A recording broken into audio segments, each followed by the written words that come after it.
আজকে রান্না করব পাঙ্গাস মাছ। তো পাঙ্গাস মাছটা আমি মেখে একদম সুন্দর করে বসিয়ে দিব এবং তেল ওঠা করে। এই জন্য আমি পাঙ্গাস মাছগুলো সুন্দর করে ধুয়ে নিয়েছি।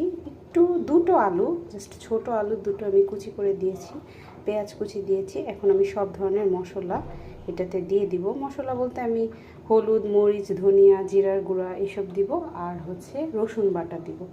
চলুন মশলাগুলো দিয়ে নিচ্ছি একে এক।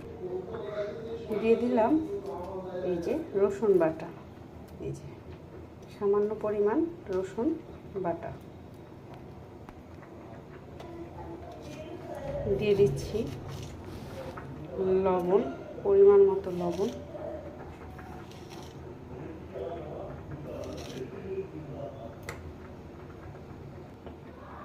হলুদের গুঁড়া,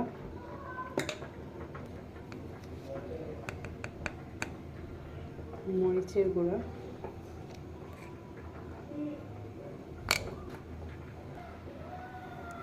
ধনিয়ার গুঁড়া। এবার দেব সামান্য পরিমাণ জিরার গুঁড়া, একদম সামান্য জিরার গুঁড়া। এখন আমি তেল দিয়ে সুন্দর করে এটা মেখে নেব। দিয়ে দিয়েছি পরিমাণ মতো তেল। যেহেতু পাঙ্গাস মাছটা একটু তৈলাক্ত মাছ, সেক্ষেত্রে আমি তেলটা কমই দিয়েছি। এখন আমি হাত দিয়ে সুন্দর করে এটা মেখে নিচ্ছি। চলুন, এই যে দেখুন আমি সুন্দর করে মেখে সামান্য পরিমাণ হাত ধুয়ে পানি দিয়ে দিয়েছি। মাছের থেকে তো কিছুটা পানি আসেই, তো এইভাবে আপনারা মেখে বসিয়ে দিবেন। আর যে কোনো তরকারি আমি একটু মেখেই বেশি রান্না করি, কারণ হচ্ছে এখন দেখবেন ম্যাক্সিমাম মানুষেরই গ্যাসের সমস্যা থাকে। তো বাগারের তরকারিগুলোতে আরও বেশি গ্যাস ফর্ম করে, যে কারণে আমি যে কোনো তরকারি একটু মেখে খেতেই পছন্দ করি বেশি।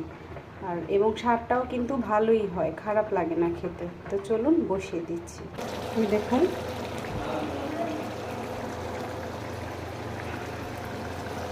এই দেখুন মাছটা সুন্দর বলক উঠে গেছে। আমি এটা একদম শুকনো শুকনো করে নেব। এই দেখুন মাছটা আমার সুন্দর পানি টেনে তেলটা উপরে উঠে আসছে। এখন আমি এখানে একটা ইনগ্রিডিয়েন্টস দিব, আপনাদের দেখাচ্ছি। এই দেখুন দুটো লেবু পাতা আমি ছিঁড়ে এরকম করে সুন্দর করে দিয়ে একটু উলট পালট করে দিয়ে আমি ঢেকে দিব। একটা সুন্দর স্মেল এটাতে অ্যাড হয়ে যাবে।